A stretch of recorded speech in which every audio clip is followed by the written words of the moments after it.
Tingnan nyo mga ka-DIY kung anong laman ng tubig na yan.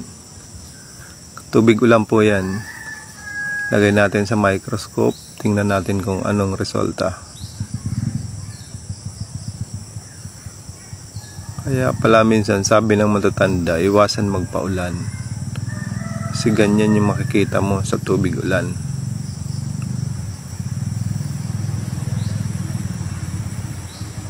Zoom pa natin konti. Ayan o. Ay mga microorganism pala talaga yung tubig ulan. Yan. Pag tinignan pala sa microscope, ang daming gumagalaw o. Kaya pala minsan nagkakasakit kung nauulanan. Kasi may mga mikrobyo. Ayan o. Kung ano-anong klaseng mikrobyo yung sumasama sa tubig ulan. Galing sa